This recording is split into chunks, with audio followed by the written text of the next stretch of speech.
नमस्कार. आपलं स्वागत आहे आयकॉन स्टील प्रस्तुत बिल्ड आयकॉन या उपक्रमामध्ये. आज आम्ही आलो सांगलीमध्ये आणि माझ्यासोबत आहेत इंजिनियर अभिषेक अस्वले सर, जे मागच्या काही वर्षांपासून या फील्डमध्ये अतिशय उत्तमरित्या काम करत आहेत. रेसिडेन्शियल प्रोजेक्ट्स असतील, इंडस्ट्रियल, कमर्शियल अशा वेगवेगळ्या प्लॅटफॉर्मवर, इन्स्टिट्यूशनल अशा वेगवेगळ्या प्लॅटफॉर्मवर त्यांनी कामं केलेली आहेत. त्यामुळे त्यांचा अनुभव आजवर आलेले, त्यांनी केलेले प्रोजेक्ट्स या सगळ्या संदर्भात आपण बिल्ड आयकॉन या प्लॅटफॉर्मवर त्यांच्याशी गप्पा मारणार आहोत. नमस्कार. नमस्कार. सगळ्यात आधी आपण गप्पांना इथून सुरुवात करूया. ते म्हणजे हं. तुमचा शैक्षणिक प्रवास कसा होता? म्हणजे हं. अगदी शाळा कुठली होती? हां, हां. मग कॉलेज कुठलं होतं? मग इंजिनिअरिंगला कशी ऍडमिशन घेतली? हं, आणि हं. इंजिनिअरिंगकडे येण्यामागची प्रेरणा कोणाची होती? हं, हं, असा हं. सगळा शैक्षणिक प्रवास आम्हाला तुमच्याकडून ऐकायचा आहे. कसा होता तो प्रवास? शाळा माझी सांगलीतच मॉडर्न इंग्लिश स्कूल म्हणून होती. हं, तिथं 10वी पर्यंतचं शिक्षण झालं. 10वी नंतर वालचंद कॉलेज ऑफ इंजिनिअरिंगला डिप्लोमा इंजिनिअरिंगला ऍडमिशन घेतलं. हं, त्याच्यानंतर डिप्लोमा पास आउट झाल्यावर डिग्रीला डायरेक्ट सेकंड इयरला ऍडमिशन घेतलं. मग वसंतदादा बुधगाव कॉलेज, PUPIT बुधगाव, इथून माझी डिग्री झाली. डिग्री झाल्यानंतर मुंबईला 5 ते 6 वर्ष मी एक्सपिरियन्स घेतला कंपनीमध्ये. ओके. त्या 2-3 टाईपच्या कंपन्या होत्या. एक गॅनन डंकर्ली म्हणून कंपनी होती. त्यानंतर सचिन कन्स्ट्रक्शन म्हणून कंपनी होती. हं. Industrial project, high rise building, apartment, residential project, हे सगळे प्रोजेक्टचा एक्सपिरियन्स घेऊन मग मी सांगलीत येऊन स्वतःचा कॉन्ट्रॅक्टिंग बिझनेस चालू केला. आणि हे सगळ्याची प्रेरणा म्हणजे आमचे वडील बांधकाम क्षेत्रात होते. अच्छा. बांधकाम क्षेत्रात असल्यामुळं मग त्यांच्याकडून आम्हाला प्रेरणा मिळाली. हां. पण हं. मग वडील सुद्धा या क्षेत्रात होते, तर मग हं. तेव्हा त्यांच्याकडनं मार्गदर्शन मिळालं का? का त्यांच्याकडनं दडपण जास्त आलं काम करताना? नाही, कारण नाही. त्यांची एक स्वतःची ओळख असते. दडपण असं काही नाही. मार्गदर्शन आम्हाला त्यांच्याकडून चांगलं मिळालं. मिळालं. आणि प्रॅक्टिकली साईटवरचे जे थेरी सोडून प्रॅक्टिकली जे हे असतं, म्हणजे हं, थेरी आणि प्रॅक्टिकलमध्ये बराच फरक आहे हं, हं, साईटवरती. हं. तर ते साईटवरचे जे वेगवेगळे अनुभव असतात ते आम्हाला त्यांनी शेअर करून सुरुवातीलाच आम्हाला बरंच साईटवरचं प्रॅक्टिकल ज्ञान दिलं. अच्छा. आधीच आम्ही पहिलं. अनुभवानं शिकलो ते आमचं आम्ही शिकलो ते नंतरचं वेगळी भाग आहे. बरोबर. पण वडिलांकडून जे मिळालं ते साईटवरनं अगदी आम्ही 8वी-9वीला असल्यापासून वडिलांसोबत साईटवर जात साइटवर होतो. जात आहे. त्यामुळे आम्हाला बांधकाम क्षेत्रात आवड आपोआपच तयार झाली. वाह! वाह! हा जसा एक प्रवास आहे तुम्ही सांगितलेला मुंबईला तुम्ही काम केलं हं, आणि पुन्हा हं, तुम्ही सांगलीला आलात. तर हं, जेव्हा स्वतः वैयक्तिक घेतलेला पहिला प्रोजेक्ट, हं. तर ती आठवण कशी होती? तो कुणाच्या रेफरन्सनं मिळाला? हां, हां. तेव्हा काम करताना काही वेगळं दडपण, प्रेशर आलं का? आणि कसा पूर्ण झाला तो प्रोजेक्ट? त्याची आठवण काय सांगाल पहिल्या प्रोजेक्टची? पहिला प्रोजेक्ट आमचा बंगलो प्रोजेक्ट होता. हं, स्वतः आम्ही घेतला. आमच्या मित्राच्या रेफरन्सनं आला. आमचे मित्र पण इंजिनियरच आहेत. बलगुर्गी साहेब म्हणून, प्रसाद बलगुर्गी साहेब. त्यांच्या थ्रू एक कौजलगी साहेब म्हणून पोलीस खात्यात साहेब आहेत. त्यांचा बंगला आम्ही सावळीला बांधला. हं. तो बंगला आम्ही 2000 2016-17 साली, 16-17 साली इथं आल्या पहिला प्रोजेक्ट आमचा तोच बहुतेक. बरं. मुंबईतून आल्या काय नाही, व्यवस्थित पूर्ण झालं. इन टाइम मध्ये व्यवस्थित त्यांचं जेवढं टाइम फ्रेम दिलं होतं तेवढ्यात आमचं व्यवस्थित पूर्ण झालं. हं, तिथनं मग हळूहळू परत माउथ पब्लिसिटी होत गेली, कामं वाढत गेली. हं, अपार्टमेंट प्रोजेक्ट झाले, हं. इंडस्ट्रियल प्रोजेक्ट झाले. आता MIDCत सध्या माझं सायलो फाउंडेशनचं प्रोजेक्ट चालू आहे. अच्छा. हम्म. असे वेगवेगळे प्रोजेक्ट्स हा, तुम्ही वेगवेगळे पूर्ण केले. Project okay. चालू आहेत. आता येऊया काही तांत्रिक प्रश्नांकडं. आता हम्म, जसं मी सुरुवातीला पण म्हणलं, हम्म, तुम्ही रेसिडेन्शियल, इंडस्ट्रियल अशा वेगवेगळ्या ठिकाणी काम केलंय. पण या हम्म. सगळ्या सर्व ठिकाणी तुम्हाला एक बघितलं असेल, ते म्हणजे या फील्डमध्ये अकुशल कामगारांचं प्रमाण फार जास्त आहे. जास्त आहे. आणि अशा अकुशल कामगारांबरोबर काम करणं हे बऱ्याचदा धोकादायक सुद्धा ठरू शकतं. हम्म. तर त्याबद्दल तुमचा अनुभव काय आहे आणि तुम्ही कशी ती परिस्थिती साईटवर हाताळता?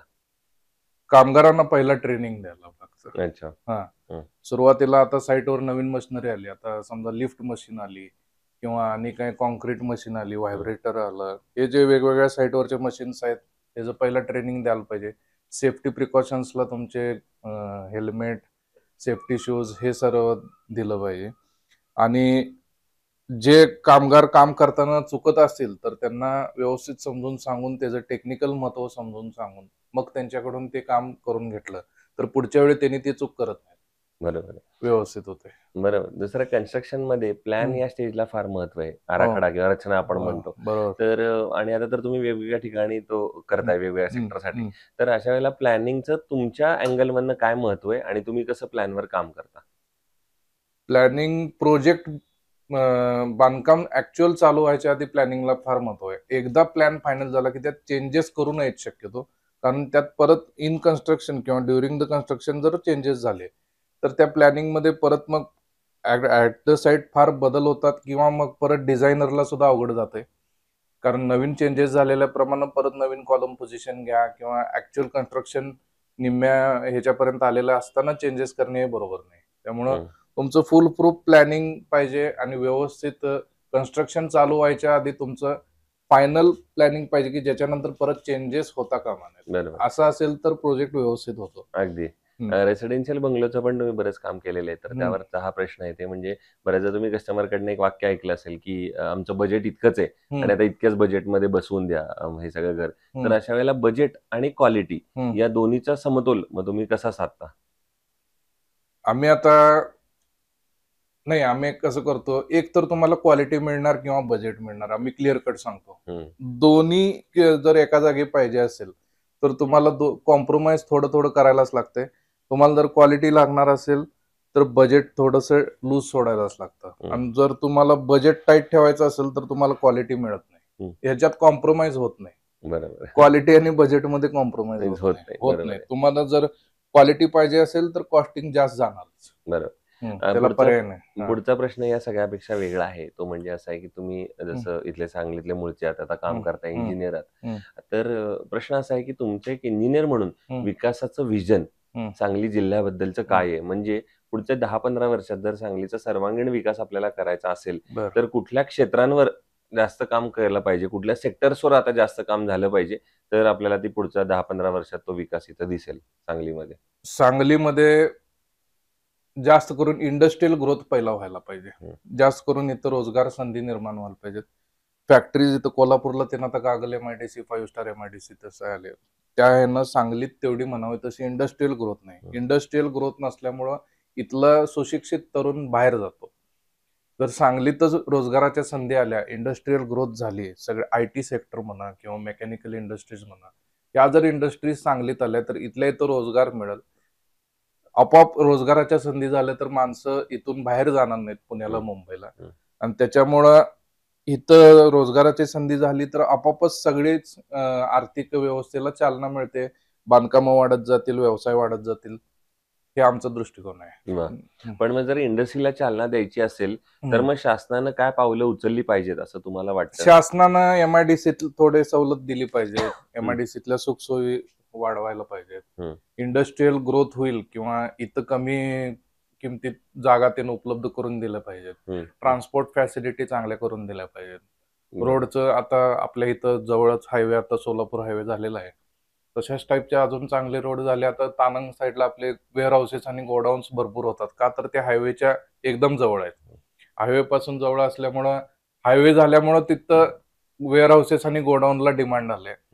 तसं अजून रोड नेटवर्क चांगलं झालं आणि आपले गव्हर्नमेंटनं सुद्धा किंवा उद्योग भवन ते नाही, त्यांनी MIDCत जर इंडस्ट्रीमध्ये अजून लोकांना चांगल्या सवलती दिल्या, स्टार्टअपला त्यांनी चांगले हे दिले तर इंडस्ट्रियल ग्रोथ चांगली होऊ शकते. बरोबर.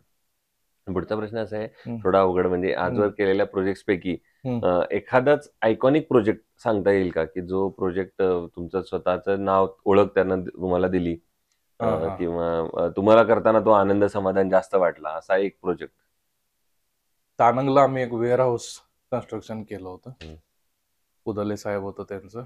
तर तो प्रोजेक्ट आमचं म्हणजे आयकॉनिक प्रोजेक्ट, म्हणजे आमचा ड्रीम प्रोजेक्टच होता तो. 10,000 स्क्वेअर फूटचं गोडाऊन होतं.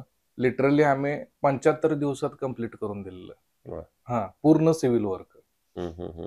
रात्रंदिवस आम्ही लेबरची टीम लावून तिथं 75 दिवसात पूर्ण सिव्हिल वर्क कम्प्लीट करून दिलेलं. आणि त्यांना इन टाइम पाहिजे होतं. 15, 12, 13 का 14 मार्चला चालू केलता. 30 मेला आमचं सिव्हिल वर्क कम्प्लीट झालेलं 2.5 महिन्यात. आणि त्यांनी लगेच बहुतेक जून का जुलैला त्यांनी ते गोडाऊन रेंटवर दिलं पण. Very good. विक्रमी वेळेत तुम्ही पूर्ण केलं ते आमचा आयकॉनिक प्रोजेक्ट, म्हणजे एकदम कमी वेळेत आम्ही पूर्ण केलं. आणि असा एखादा प्रोजेक्ट जो करताना काहीतरी अडचणी आल्या, समस्या आल्या आणि त्या प्रॉब्लेमवर तुम्ही कशी मात केलीत, असा एखादा प्रसंग आठवतोय का? तसा प्रसंग बघायला गेला तर एक प्रोजेक्ट होता, त्याच्यामध्ये बंगलो प्रोजेक्ट होता, छोटा होता.